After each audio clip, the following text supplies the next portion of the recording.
Buckingham Palace is being pressured to remove Prince Archie and Princess Elizabeth from the UK's royal line of succession. Wait, what if something serious is happening behind palace doors right now and we're only seeing the surface? Because the energy around Buckingham Palace feels off lately. Like, not the usual quiet buzz, something heavier.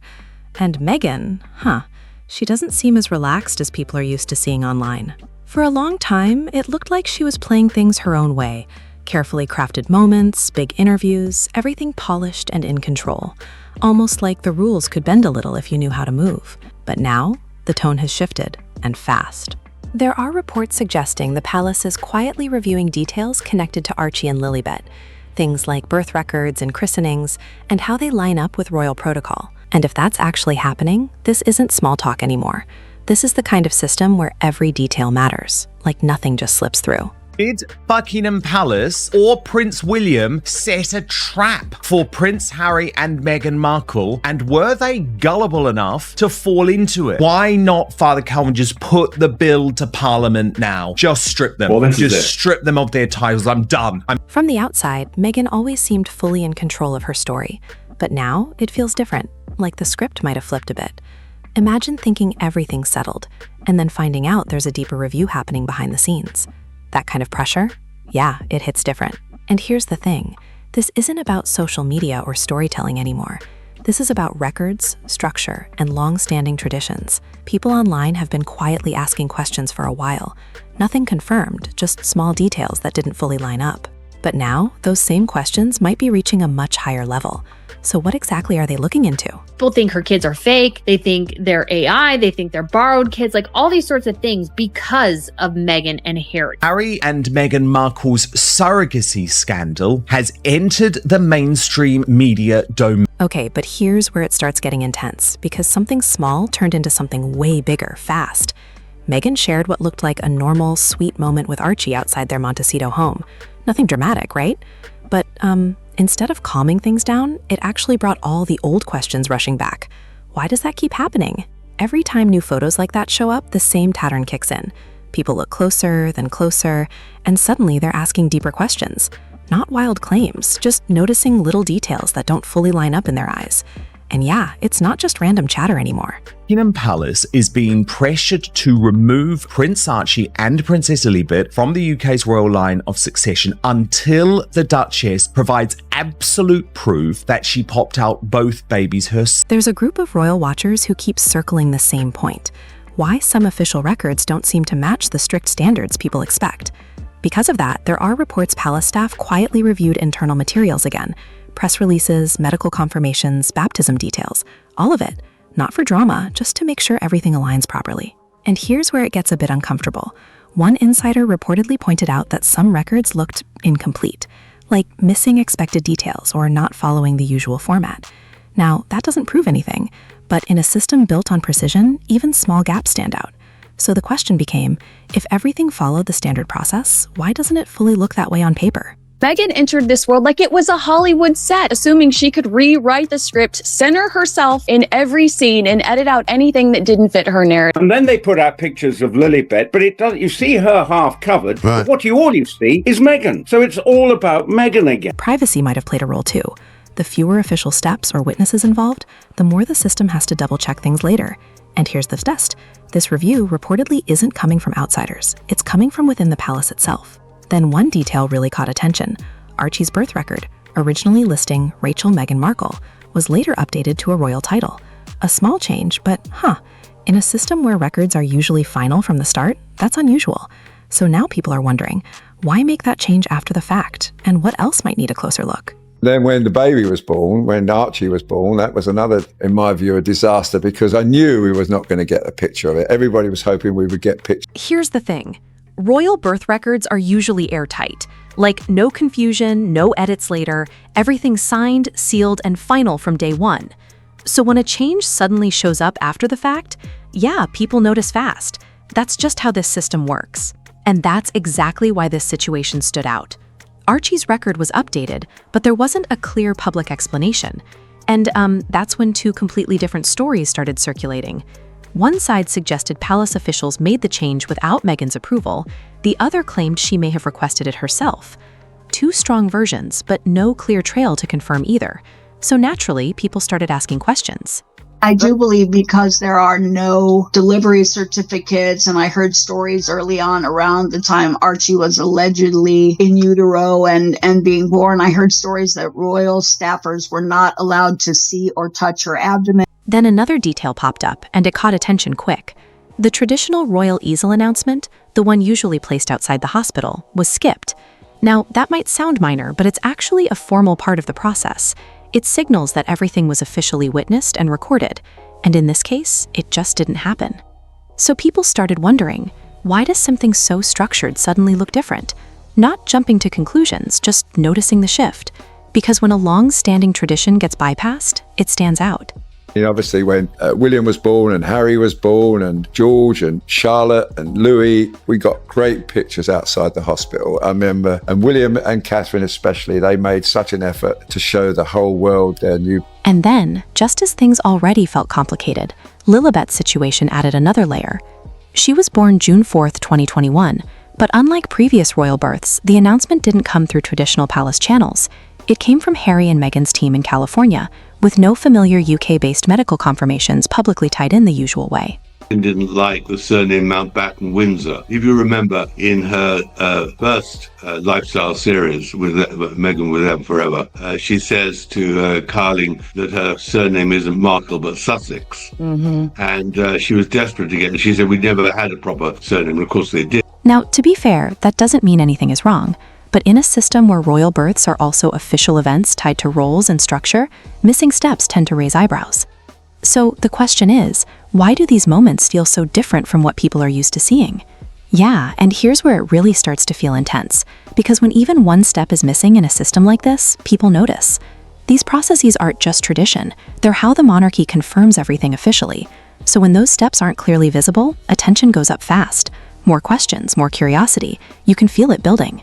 It's uncomfortable, but I don't think, because she's done this before for photos, I don't think that is a real baby bump. I think way too big. It's way too big. And sort of too low as well. Yeah, it's like a metre out there. I mean, it looks the wrong shape. Where's she going to give birth there? Through her knees or something? I mean, that is too low. And then Lilibet's public introduction came out. And, it didn't really feel like a traditional royal update. It felt more like a carefully timed announcement, almost like a rollout. And that difference, people picked up on it right away. Because usually, royal moments follow a very strict structure. There's a rhythm to it. But then came the pregnancy photos Meghan shared, and some observers started noticing differences between them. The timing, the angles, even how everything looked seemed to shift. Not proof of anything, just enough to get people talking. So all of the pictures, my point is, out there were inconsistent with the idea of a real pregnancy. And I thought, what is she not contextually aware? She's trying to hide something. This is really sloppy. Some started wondering, were all these moments completely natural or more curated than they seemed? Again, nothing confirmed, just ongoing conversation. But then another detail added to it. A doctor reportedly linked to the birth stepped back from the spotlight right as speculation grew. And yeah, that made people pause. Why step away at that moment? Because normally, royal protocol includes a clear chain. Medical professionals, official witnesses, documented confirmation. It's all very structured. But here, that structure didn't seem as visible to the public.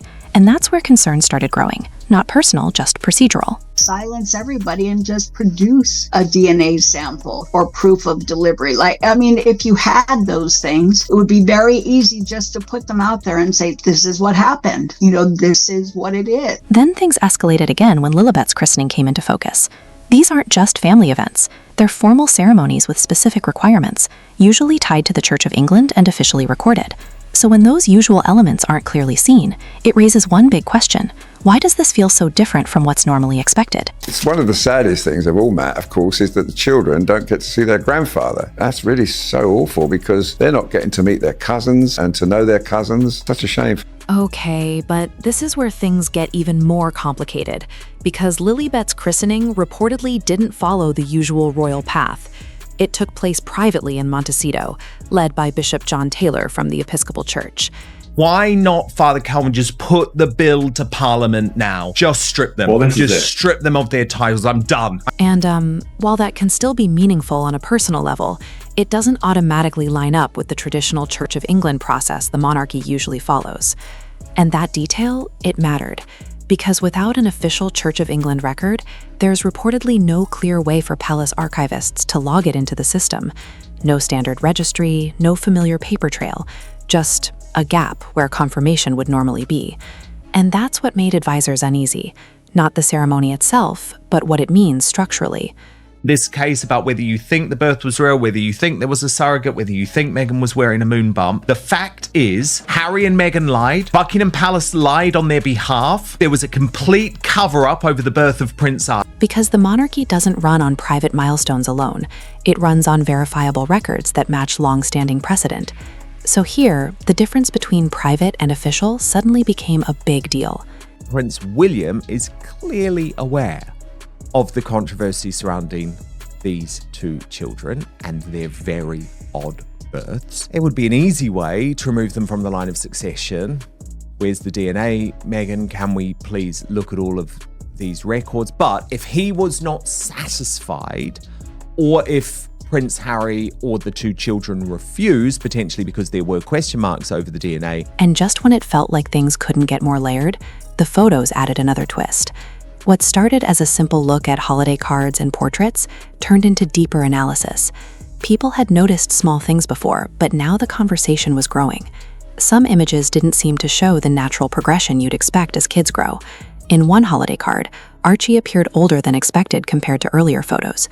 In another, Lilibet's lighting and positioning looked slightly off next to Meghan and Harry. Subtle, but noticeable. Harry, if we go by his narrative, and it's fair, he says that Meghan Markle went to the hospital, the Portland hospital, and then she humped a ball, that she was put in the bathtub, she was given not one but 2 epidurals. I am a mom. I have had my child by using an epidural. Doctors will never put you in a bathtub if you have an epidural because you have a tube sometimes, and therefore you... Even casual viewers started pointing things out. Some moments looked a bit stiff, almost too perfect. And when photography experts joined in, they mentioned things like shadows, textures, and focus not fully matching within the same image. Now, none of this proves anything, but in the royal world, photos aren't just pictures, they carry weight. So when visuals start raising questions, what's supposed to back them up? And this is where it all connects, because royal photos aren't just memories, they're part of the historical record. They show continuity, identity, presence over time. So when even those start to feel a little unclear, pressure shifts fast. People start looking harder at the written records, the official documents, everything. They can't be pulling you out of water, can get in, all kinds of things can happen. And then Harry in his book says that within 2 hours of the child being born, they were back at Frogmore Cottage. Those are his words. Those are not my words. Those are his. Because in a system like this, everything has to align. No gaps, no confusion. And that's where the real concern sits. It's not about personality or public image. It goes way deeper than that. The monarchy runs on structure, and that structure depends on clear, traceable records that hold up over time. So when questions start stacking up about birth details, ceremonial records, documentation, it creates something the institution can't just ignore. At that point, verifying every detail becomes necessary. And that's when it stops feeling like online speculation and starts feeling like something bigger. Lily, for example, me and other YouTubers, we have tried to get a copy of the birth certificate for Lily. I sent you the email of what they responded to me. And it's like they can't find the record and they offer me to go to Santa Barbara, which is where the child is supposed to have been born, and maybe I can get it there, right? And at this time, they were going to give it to me for free. Because when it comes to royal succession, nothing can be left unclear. These aren't just traditions, they're legal frameworks that have lasted for generations. And while the monarchy has handled controversy before, uncertainty around lineage, that's a completely different level. If anything like that were ever left unresolved, it could create serious challenges later, public, legal, even political. And that's exactly what insiders are trying to avoid. Because the last thing the institution wants is global attention on something that could have been clarified early. So now the pressure is on to get clear answers. But what happens if those answers take longer than expected? And the doctor that delivered Lily, according to what is out there, Lily was born on June 4th, 2021. This doctor with a thriving practice suddenly quit on June 20th, she sent I think it was June 20th or 21st. She sent an email or a notice to all her patients that she was quitting out of the blue. The interesting part is that her husband has a very, very popular fertility clinic. And yeah, this is exactly why a quiet internal review would even happen in the first place. It's not about headlines, it's about avoiding bigger problems later. Because small uncertainties today, they can turn into serious complications tomorrow. And for an institution built on stability, that's not a risk they take lightly. But from Meghan and Harry's side, this hits different. This isn't just paperwork or routine checks. It connects directly to the image they've built since stepping away. Their whole public identity is tied to being not just public figures, but parents to children linked to a historic royal line. And that connection, it carries real weight. It's part of what drove attention, media deals, and global interest. It's what made their story stand out beyond typical celebrity coverage. But Meghan is gonna go hard on Harry. She has stuff on him. I mean, this guy better sleep with one eye open, because this woman is recording everything. And this woman is capable of making drama out of... But here's the tricky part. If any part of that connection ever feels unclear on an official level, things could start to shift. Maybe not all at once, but postep, over time. Recognition, titles, even how they're referenced could become more limited until everything is fully verified. And it's not just about royal standing. It affects perception everywhere. Because let's be real, a lot of that global attention wasn't just about fame. It was about that royal link. So if that connection starts to feel uncertain, even slightly, the energy around it changes. Partners, platforms, investors, they usually look for stability, not open questions. And when clarity isn't there, confidence can shift pretty fast. So here's the real turning point. What if none of this can actually be managed through image or messaging anymore? Because royal lineage doesn't work like that. It's not shaped by public opinion or headlines.